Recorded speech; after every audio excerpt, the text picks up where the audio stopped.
Welcome to अवधि classes. स्वागत है आप सभी का अवधि क्लासेस में। शारीरिक शिक्षा के अंतर्गत खेल मनोविज्ञान के जो भी महत्वपूर्ण प्रश्न हैं जो परीक्षाओं में आते हैं उन्हें हम आज देखते हैं। पहला प्रश्न हमारा है, वृद्धि को सर्वाधिक प्रभावित करने वाले घटक हैं। कहने का तात्पर्य है कि जो वृद्धि को सर्वाधिक प्रभावित करता है, यानी कि सबसे ज़्यादा प्रभावित क्या करता है। वृद्धि को तो आहार भी प्रभावित करता है, शिक्षा भी प्रभावित करता है, व्यायाम भी करता है, लेकिन सबसे ज़्यादा क्या करता है तो वो है आनुवांशिकता। वृद्धि को क्या प्रभावित करेगा? आनुवांशिकता। आनुवांशिकता जो है वृद्धि को सर्वाधिक प्रभावित करेगा। वृद्धि को सर्वाधिक कौन प्रभावित करेगा? आनुवांशिकता। अगला कह रहा है, वृद्धि और विकास का 0 से 3 साल की उम्र का समय जाना जाता है। तो हमेशा जो है हम लोग देखते हैं कि जो शैशवावस्था होता है, शिशु का जो शैशवावस्था होता है वो 0 से 5 साल तक, फिर 6 से 12 हम लोग रख लेते हैं बाल्यावस्था, 12 से 18 किशोरावस्था, है ना। तो इसका मतलब ये हुआ कि 0 से 3 साल की उम्र का जो समय होगा वो शिशु अवस्था होगा। कौन सा अवस्था होगा? शिशु अवस्था। शिशु अवस्था कौन सा होगा? 0 से 3 साल की उम्र जो है शिशु अवस्था होगी। अगला है, वृद्धि और विकास की प्रक्रिया सबसे ज़्यादा किसके द्वारा प्रभावित होती है। यानी कि यहाँ पे कहा जा रहा है कि वृद्धि भी है। वृद्धि क्या होती है? जिसको हम नाप सकते हैं, माप सकते हैं, जिसको हम नाप तोल सकते हैं ना। और विकास क्या है? जैसे कि मानसिक विकास, सामूहिक विकास, सामाजिक विकास, ये सब क्या है? विकास है। तो ये जो है सबसे ज़्यादा प्रभावित कहाँ से होगा? तो सबसे ज़्यादा प्रभावित होता है अगर वृद्धि और विकास, तो वो होता है कि आपका वातावरण कैसा है। जैसा वातावरण होगा वैसे ही वृद्धि और विकास जो प्रक्रिया है वो उसी से प्रभावित रहेगी। ठीक है। अगला है, पर्यावरणीय कारकों को किस शक्ति के नाम से जाना जाता है। पर्यावरणीय कारक ये क्या होता है? ये होता है पर्यावरणीय कारक जो होता है वो होता है पोषण। क्या होता है? पोषण। ये जो पर्यावरण का जो कारक का जो शक्ति जो होती है ना वो होती है पोषण। इसको हम पोषण के नाम से जानते हैं। पर्यावरणीय कारक जो होता है इसको हम पोषण के नाम से जानते हैं। आनुवांशिकता का वास्तविक निर्धारण कौन करता है? तो जो आनुवांशिकता पाया जाता है वो कहाँ से शुरू होता है? जीन्स से। किससे शुरू होता है? जीन्स। जीन्स ही जो है आनुवांशिकता का निर्धारण करता है। क्या करता है? निर्धारण किसका? आनुवांशिकता का। ठीक है। अगला है, क्रोमोसोम्स किसके अणुओं से बना होता है। जो क्रोमोसोम्स बनता है वो किसके अणुओं से बनता है? तो वो है डीएनए। क्रोमोसोम्स किससे बनता है? डीएनए के अणुओं से। किसके अणुओं से? डीएनए यानी कि deoxy ribo nucleic acid. Deoxy ribo nucleic acid जो डीएनए होता है ना उसी के अणुओं से क्या बना होता है? क्रोमोसोम्स। ठीक है। अगला है कि जीन्स का संवहन कब होता है, यानी कि इसका ट्रांसमिशन कब शुरू होता है, प्रारंभ कब से होता है? ये होता है जैसे गर्भाधान होगा, यानी कि गर्भावस्था। ये गर्भाधान जैसे होगा उसी समय से जीन्स का संवहन शुरू हो जाता है, ट्रांसमिशन शुरू हो जाता है जीन्स का। ठीक है। अगला है, पुरुष एवं स्त्री कोशिकाओं का संयुक्त परिमाणिक नाम क्या है।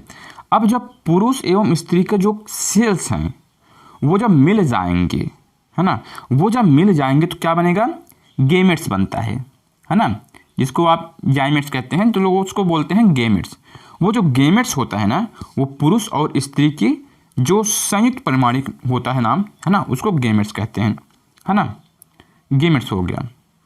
अगला है, पुरुष की जनन कोशिकाओं को क्या कहते हैं। जो पुरुष का जो जनन कोशिका है, पुरुष का जो जनन कोशिका है उसको हम किस नाम से जानते हैं?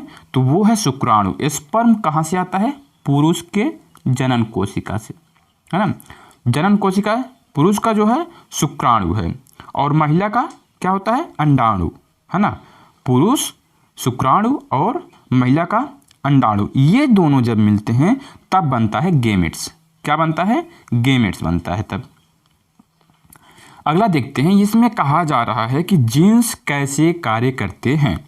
जीन्स कैसे कार्य करते हैं, तो इनका कार्य कैसे होता है, जोड़ों में होता है। वो देखते हैं आप लोग, ऐसे जोड़ा बना बना के वो चलते हैं। जो जीन्स होते हैं वो जोड़ों में कार्य करते हैं। किसमें, जोड़ों में। ये एकल नहीं होते हैं, जो भी जीन्स होंगे वो जोड़ों में होंगे। ठीक है।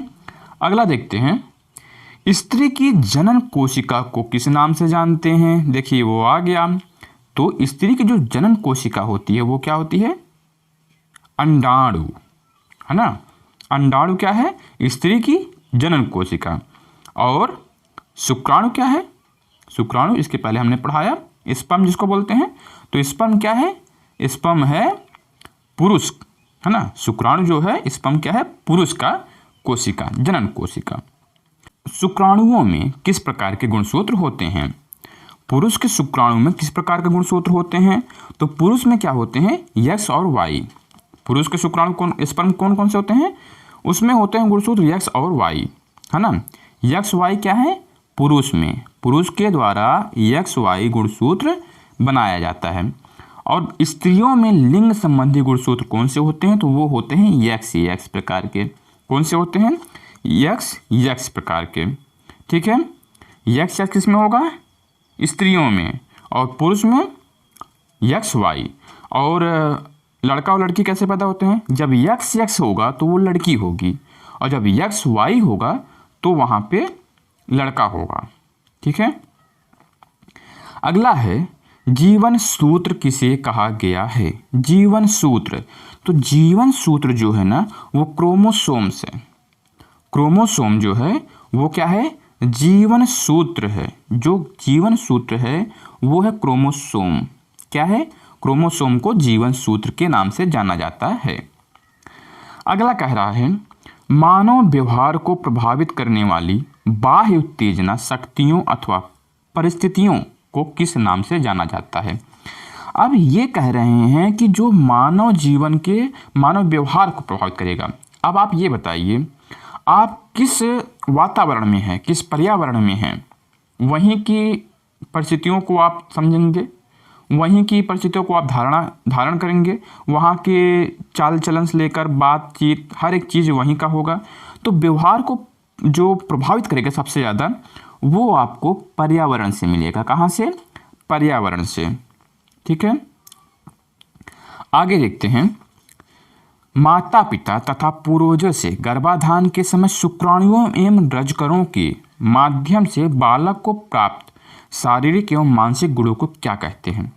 यानी कि ये कह रहे हैं कि अगर जो भी हमें एक बालक के अंदर गुण दिखाई देते हैं, मानसिक एवं शारीरिक गुण जो दिखाई देते हैं, कि बालक कैसे पैदा हुआ, बालक पिता पे गया है कि लड़का मम्मी पे गया है ना। तो ये जो सब कुछ गुण देखते हैं, बहुत प्रतिभाशाली है, ऐसा है वैसा है, तो वो सब हम देखते हैं कहाँ से, वंशानुक्रम। ये तो है ना, ये माता पिता से मिलता है हमको। क्या मिलता है, वंशानुक्रम की प्रक्रिया, है ना, एक से दूसरे में स्थानांतरित होता रहता है।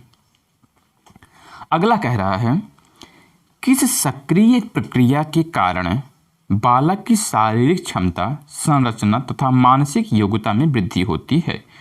ऐसी कौन सी प्रक्रिया है, ऐसी कौन सी सक्रिय प्रक्रिया है जो कि शारीरिक क्षमता, संरचना तथा मानसिक योग्यता में वृद्धि करता है। तो वो हमें परिपक्वता के अंतर्गत मिलेगा। किसके अंतर्गत, परिपक्वता, परिपक्व होना, मैच्योर होना, है ना। वो जो है सब कहाँ मिलेगा हमको, परिपक्वता में। अगला देखते हैं, एक छोटा बच्चा किस तत्व की कमी से साइकिल नहीं चला पाता। एक छोटा बच्चा है, अब उसमें कौन सी कमी है जो साइकिल नहीं चला पा रहा है। सही, सिंपल सी बात है कि अगर एक छोटा सा बच्चा है वो परिपक्व तो है नहीं, उसकी बॉडी में अभी इतनी शक्ति आई नहीं है, तो इसका मतलब है कि वह अभी परिपक्व नहीं है।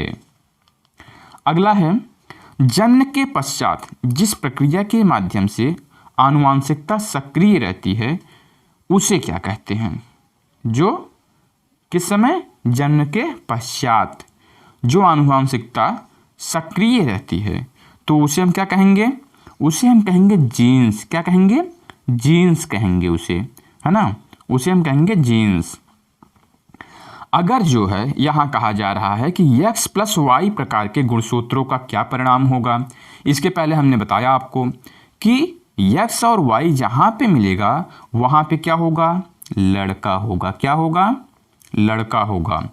अगर x और y गुणसूत्र मिले हैं माता पिता से तो वहाँ पे होगा लड़का, ठीक है। और अगर x मिल जाएंगे तो वहाँ पे होगी लड़की, ठीक है। मानव की विभिन्न क्षमताओं का संवहन कौन करता है? मानव की विभिन्न क्षमताओं का संवहन कौन करता है? तो वो जीन्स के द्वारा ही प्रभावित होता है या फिर संवाहित होता है। तो जो क्षमताएं होती हैं वो किसके द्वारा? जीन्स के द्वारा। अगला है, गर्भाधान के समय पुरुष एवं स्त्री की जनन कोशिकाएं मिलकर किस नवीन कोशिका का निर्माण करती हैं? जब पुरुष की और स्त्री की जब कोशिकाएं मिल जाती हैं तो जब मिल जाती हैं तो क्या बनता है? जाइगोट। क्या बनता है? जाइगोट। जब गर्भाधान के समय पुरुष एवं स्त्री की जनन कोशिका मिलकर एक नया कोशिका का निर्माण करे तो उसे हम जाइगोट के नाम से जानते हैं। किसके नाम से? जाइगोट के नाम से। अगला है, प्रकृति शक्ति किस कारक से संबंधित है? जो प्राकृतिक शक्ति है वो किससे संबंधित है? तो वो वंशानुक्रम से संबंधित है। इसका जो संबंध होगा वो कहाँ से होगा? वंशानुक्रम, क्योंकि हमें वंशानुगत हमें जो है स्थानांतरण होता है माता पिता से, जो है बच्चों में वही गुण जाता है ना। तो वंशानुक्रम से हमें प्राप्त होगा।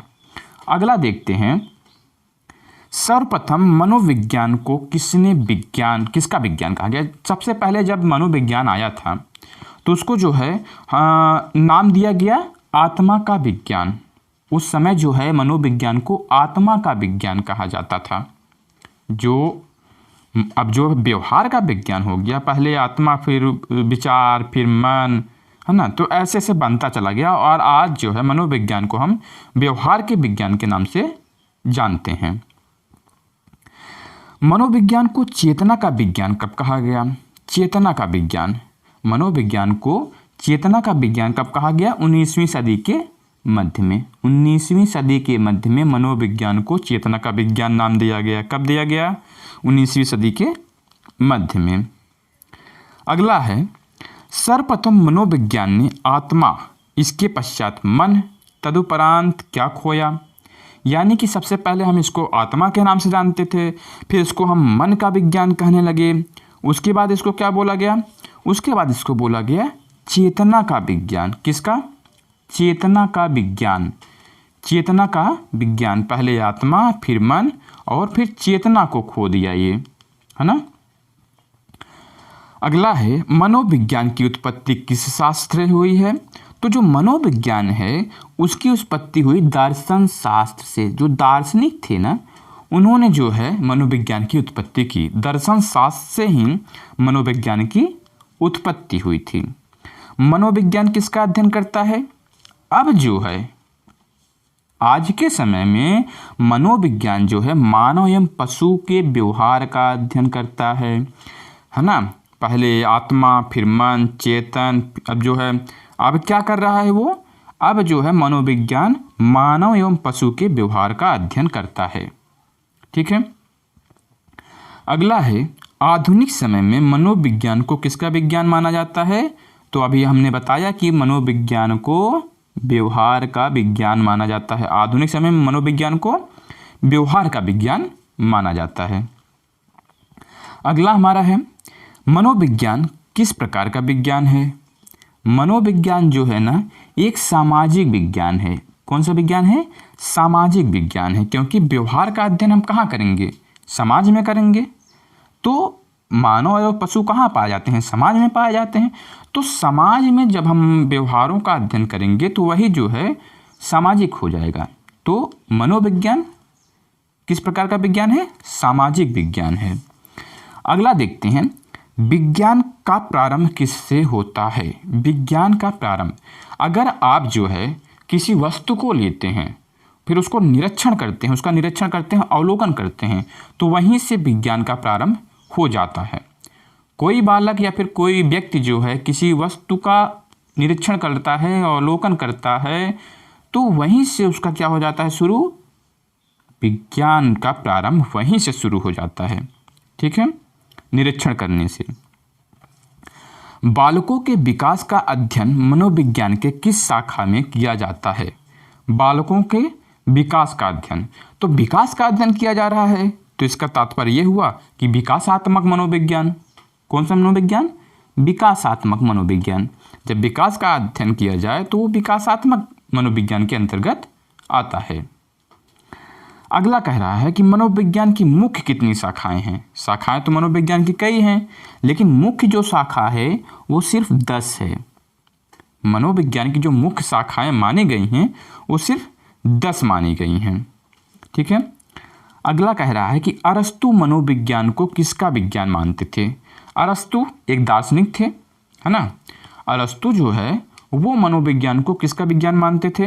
तो वो मानते थे जो है मन का विज्ञान, यानी कि जब जो है आत्मा का विज्ञान आया फिर मन का विज्ञान आया, तो जो मन का विज्ञान माना वो अरस्तु ने माना। अरस्तु ने मनोविज्ञान को मन का विज्ञान माना था। अगला देखते हैं मनोविज्ञान की प्रथम पुस्तक, है ना, प्रिंसिपल ऑफ साइकोलॉजी। ये जो प्रथम पुस्तक बनाई गई थी, मनोविज्ञान की प्रथम पुस्तक, अच्छा किसके द्वारा बनाई गई थी? ये विलियम जेम्स के द्वारा लिखी गई थी। विलियम जेम्स के द्वारा एक पुस्तक लिखी गई मनोविज्ञान के ऊपर, प्रिंसिपल ऑफ साइकोलॉजी। तो जो ये पुस्तक लिखी गई ये विलियम जेम्स के द्वारा लिखी गई। आगे है, ग्रीक के दार्शनिकों ने मनोविज्ञान को किसका अध्ययन माना है? अरस्तु ने तो मन का विज्ञान मान लिया, लेकिन जो ग्रीक के दार्शनिक थे, है ना, बाकी जो ग्रीक के दार्शनिक थे उन्होंने जो मनोविज्ञान था उसको चेतना का विज्ञान माना। यानी कि अब जो है पहले क्या था? आत्मा, फिर मन, और फिर अब आ गया चेतना। तो ग्रीक के दार्शनिक ने मनोविज्ञान को चेतना का विज्ञान माना। आधुनिक मनोविज्ञान किसका अध्ययन करता है? आधुनिक मनोविज्ञान, अब फिर से वही आ रहा है कि जो अब का मनोविज्ञान है वो मनुष्य की व्यवहार का अध्ययन करता है। किसका अध्ययन करता है? मनुष्य एवं पशुओं के व्यवहार का अध्ययन करता है। प्रथम मनोवैज्ञानिक प्रयोगशाला की स्थापना किसने किया था? विलियम वुंड के द्वारा। किसके द्वारा? विलियम वुंड के द्वारा। अच्छा, कब किया गया ये किया गया 1875 में, 1875 में एक प्रयोगशाला बना मनोविज्ञान का। किसके द्वारा? विलियम वुंड के द्वारा। और कब बना था? 1875 में। प्रथम मनोवैज्ञानिक प्रयोगशाला की स्थापना कहाँ हुई थी? अब विलियम वुंड के द्वारा हुई थी मनोवैज्ञानिक प्रयोगशाला, और 1875 में हुई थी। लेकिन कहाँ हुई थी? वो हुई थी लिप्जिंग नामक एक स्थान है जर्मनी में। लिप्जिंग नामक एक स्थान है जर्मनी में, तो वहाँ पर प्रयोगशाला की स्थापना हुई। अगला है, बालकों के विकास का अध्ययन मनोविज्ञान के किस शाखा के अंतर्गत किया जाएगा? अभी इसके पहले भी बता चुके हैं, विकासात्मक मनोविज्ञान। विकास का अध्ययन विकासात्मक, और व्यवहार का अध्ययन व्यवहारिक मनोविज्ञान, है ना। अगला देखते हैं, जनपदों अथवा परीक्षा केंद्रों को विभिन्न संकेत प्रदान करने में किस मापनी का प्रयोग किया जाता है?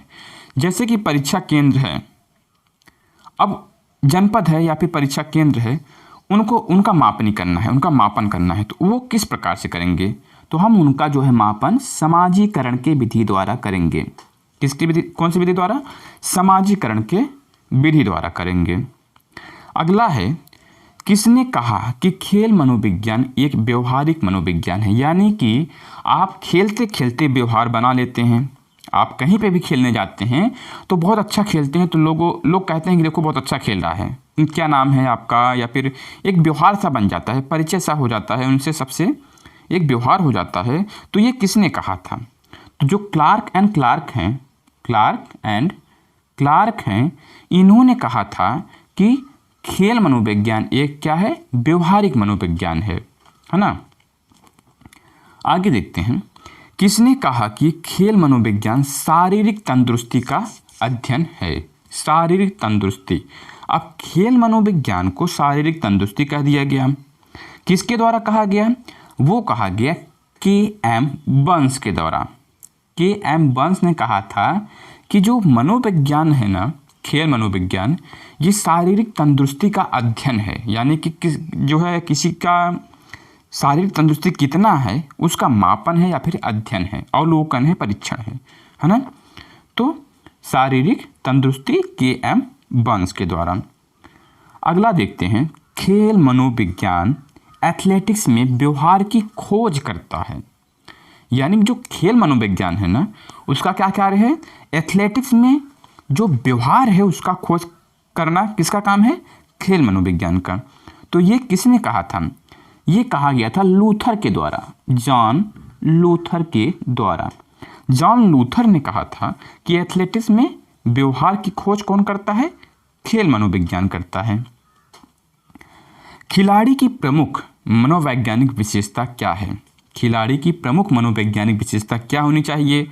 तो उनमें जो है सबसे बड़ा चीज़ तो ये होता है कि सबसे बड़ी चीज़ ये है कि उनमें जो है खेल की भावना सबसे पहले होनी चाहिए, खेल की भावना।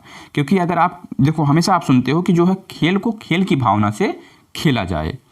तो जो खेल की भावना है ना, ये सबसे प्रमुख विशेषता होती है खिलाड़ी की। आगे, खेल मनोविज्ञान शारीरिक फिटनेस का अध्ययन है, किसने कहा था, यह किसके द्वारा कहा गया था, के.एम. बर्न्स के द्वारा। इसके पहले हम लोग पढ़ चुके हैं, के.एम. बर्न्स के द्वारा खेल मनोविज्ञान शारीरिक फिटनेस का अध्ययन है। अच्छा, आगे देखते हैं, खेल मनोविज्ञान की अंग्रेजी में स्पेलिंग क्या है, ये पूछा जा रहा है कि इसको अंग्रेजी में क्या कहते हैं। तो इसको कहते हैं sports psychology, sports psychology. Sports यानी खेल, साइकोलॉजी मनोविज्ञान, है ना। स्पोर्ट्स साइकोलॉजी कहेंगे PSYCHOLOGY, साइकोलॉजी। तो स्पोर्ट्स साइकोलॉजी खेल मनोविज्ञान को कहते हैं। व्यक्तित्व शब्द की उत्पत्ति किस भाषा से हुई। अच्छा, व्यक्तित्व मतलब क्या होता है, पर्सनालिटी। पर्सनालिटी कहाँ से आया, परसोना से। और परसोना का क्या अर्थ होता है, मुखौटा। परसोना का अर्थ क्या होता है, मुखौटा। और ये परसोना आया कहाँ से, लैटिन भाषा से। कहाँ से आया, लैटिन भाषा से। क्या आया, परसोना। परसोना का अर्थ है पर्सनालिटी, पर्सनालिटी मतलब व्यक्तित्व। व्यक्तित्व कहाँ से आया, लैटिन भाषा के परसोना से। ठीक है, आगे देखते हैं, व्यक्तित्व शब्द की उत्पत्ति लैटिन भाषा के किस शब्द से हुई। देखो ये भी आ गया। तो अभी हमने बताया कि परसोना जो शब्द है ना, इसका तात्पर्य होता है मुखौटा, है ना। इसका तात्पर्य क्या होता है, मुखौटा। और परसोना को ही हम पर्सनालिटी के नाम से जानते हैं, जिसका अर्थ होता है व्यक्तित्व, लैटिन भाषा का शब्द। व्यक्तित्व को प्रायः किस रूप से परिभाषित किया गया है। व्यक्तित्व को हमेशा हम लोग मनोशारीरिक रूप से परिभाषित करते हैं। किसके रूप में, मनोशारीरिक रूप में व्यक्तित्व को हम परिभाषित करते हैं। अगला है, लैटिन भाषा में परसोना का क्या अर्थ होता है। तो परसोना का अर्थ होता है मुखौटा। हमने इसके पहले ही बताया कि लैटिन भाषा में परसोना, जिसका अर्थ होता है पर्सनालिटी, पर्सनालिटी का तात्पर्य होता है व्यक्तित्व, और परसोना को हम क्या कहते हैं, मुखौटा। ठीक है, अब आता है कि स्पेंसर ने व्यक्तित्व को कितने वर्गों में बांटा था।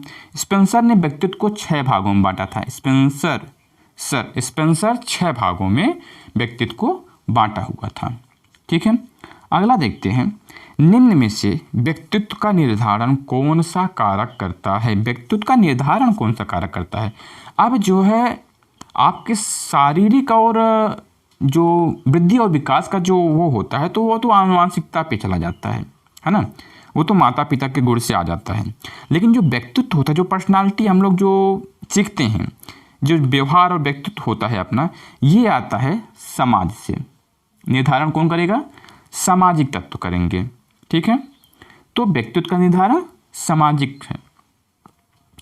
व्यक्तित्व का बहिर्मुखी तथा अंतर्मुखी वर्गीकरण सर्वप्रथम किसके द्वारा किया गया। तो ये जो है ना, यंग के द्वारा, कार्ल यंग जो है, कार्ल यंग के द्वारा किया गया। इन्होंने क्या किया कि व्यक्तित्व को बहिर्मुखी तथा अंतर्मुखी में, अच्छा इनका तीसरा एक था उभयमुखी। उभयमुखी में कौन से आते हैं? जो दोनों टाइप के व्यक्ति होते हैं। और बहिर्मुखी कौन थे? जो नेता थे, वकील थे, जो मतलब कि बहुत बातों नहीं होते हैं, जो बहुत खुले दिल के इंसान होते हैं। अंतर्मुखी ऐसे व्यक्ति होते हैं जो बहुत ही शालीनता के साथ अपने कार्यों को करते हैं, है ना। एक इंजीनियर हो गया, तो ऐसे से मतलब कि इंजीनियर हुआ, नेता हुआ, वकील, ये सब जितने भी सब हैं वो अंतर्मुखी बहिर्मुखी व्यक्तित्व के अंतर्गत आते हैं। और जो इन दोनों में आते हैं वो किस में होते हैं? उभयमुखी, है ना। अगला है, व्यक्तित्व को प्रभावित करने वाले आनुवांशिक तत्वों में सबसे महत्वपूर्ण कौन सा है? अब व्यक्तित्व को इसके पहले भी हमने बताया कि जो है अगर व्यक्तित्व को कोई प्रभावित कर सकता है तो वो कौन प्रभावित करता है? जीन्स। कौन प्रभावित करता है? सर्वप्रथम तो जीन्स प्रभावित करेगा, ठीक है। आगे देखते हैं। वेशभूषा, रहन सहन, आहार, धर्म, भाषा तथा रीति रिवाज इत्यादि व्यक्तित्व को कैसे निर्धारित करते हैं? अब इसमें कह रहा है कि एक वेशभूषा क्या है, एक रहन सहन आपका कैसा होना चाहिए, खाना, धर्म कौन सा, भाषा, रीति रिवाज, ये सब जो है सांस्कृतिक के अंतर्गत आएंगे या फिर नहीं, ये सांस्कृतिक हैं, है ना, सांस्कृतिक हैं, सामाजिक के अंतर्गत तो नहीं आएंगे, धार्मिक भी नहीं होंगे। तो ये सब जो है वेशभूषा, रहन सहन, ये तो सांस्कृतिक हो गए आपके। आहार भी आपका सांस्कृतिक हुआ, तो रीति रिवाज भी सांस्कृतिक हुआ, भाषा भी सांस्कृतिक हुआ। तो यानी कि जिस संस्कृति में आप बिलोंग करते हैं, जिस संस्कृति में आप बिलोंग करते हैं, जहाँ पर रहते हैं, वहाँ के व्यक्तित्व को आप एक्सेप्ट कर लेते हैं, स्वीकार कर लेते हैं। तो यानी कि वो संस्कृति के ऊपर ज़्यादा से ज़्यादा, संस्कृति से ज़्यादा प्रभावित होता है व्यक्तित्व। अहम शक्ति, सामाजिकता, हठवादिता इत्यादि, ये सब किसके अंतर्गत आएंगे? ये सब जो है सामाजिकता हुआ, हठवादिता हुआ, ये सब शील गुण के अंतर्गत आते हैं। किसके अंतर्गत? शील गुण के अंतर्गत आते हैं। अहम शक्ति, सामाजिकता और हठवादिता, ये सब जो है शील गुण हैं। क्या है? शील गुण हैं। Personality and problems of adjustment नामक पुस्तक के लेखक कौन हैं? तो इस पुस्तक को क्लिम्बल यंग के द्वारा लिखा गया था। किसके द्वारा? क्लिम्बल यंग के द्वारा, ठीक है। आगे देखते हैं। पर्सनालिटी शब्द की उत्पत्ति लैटिन भाषा के किस शब्द से हुई? पर्सोना से। किससे हुई? पर्सोना से। अगला, व्यक्तित्व में क्या नहीं आता है? एक व्यक्तित्व है, उसमें क्या नहीं आएगा? तो शिक्षा भी आएगी, व्यक्तित्व में शिक्षा आएगा, योग्यता भी है, प्रतिभा भी है, लेकिन ये सूरत शकल ना, ये कोई व्यक्तित्व का कोई उदाहरण नहीं है। यानी कि जो व्यक्तित्व का ये उदाहरण नहीं आएगा वो सूरत और शकल, ये व्यक्तित्व नहीं है। किसने कहा व्यक्तित्व आंतरिक और अर्जित विनियमों का जोड़ है? यानी कि व्यक्तित्व जो होता है वो आंतरिक और अर्जित, यानी कि जो हम बाहर से प्राप्त करते हैं, इन दोनों को जब जोड़ देंगे तो वो होगा हमारा व्यक्तित्व। ये किसने कहा था? ये तो वैलेंटाइन ने कहा था। वैलेंटाइन ने कहा था कि जो है जब व्यक्तित्व जो होता है वो आंतरिक और जो अर्जित विनियम होते हैं उनका जोड़ होता है, वही होता है व्यक्तित्व, वैलेंटाइन के द्वारा। अगला है, व्यक्तित्व में सबसे महत्वपूर्ण लक्षण कौन सा है? तो व्यक्तित्व में जो सबसे महत्वपूर्ण लक्षण है वो क्या है, यहाँ पर उसको बताना है। तो हम जो देखते हैं गत्यात्मकता जो होता है ना, ये रोने का तो सब में होता है, भावना है, पढ़ने का ये सब में होता है लगभग, लेकिन जो गत्यात्मकता होता है इसी से हमारे लक्षण को मापा जाता है, व्यक्तित्व को मापा जाता है। गत्यात्मकता से ही व्यक्तित्व का निर्धारण हो जाता है। अगला है और लास्ट क्वेश्चन है हमारा, व्यक्तित्व को प्रभावित करने वाले तत्व। ये हमेशा लगभग आ जाता है क्वेश्चन। तो वंशानुक्रम तथा वातावरण, ये ऐसे दो तत्व हैं जो कि व्यक्तित्व को प्रभावित करते हैं। व्यक्तित्व को कौन प्रभावित करता है? वंशानुक्रम तथा वातावरण, है ना, व्यक्तित्व को सर्वाधिक प्रभावित करते हैं, वंशानुक्रम तथा वातावरण। कैसे लगा वीडियो आपको? आप कमेंट करके बताएं, वीडियो को लाइक भी करें और सब्सक्राइब कर लें चैनल, हमारे आगे की वीडियो भी जो भी आएंगे आपको पाने के लिए। धन्यवाद।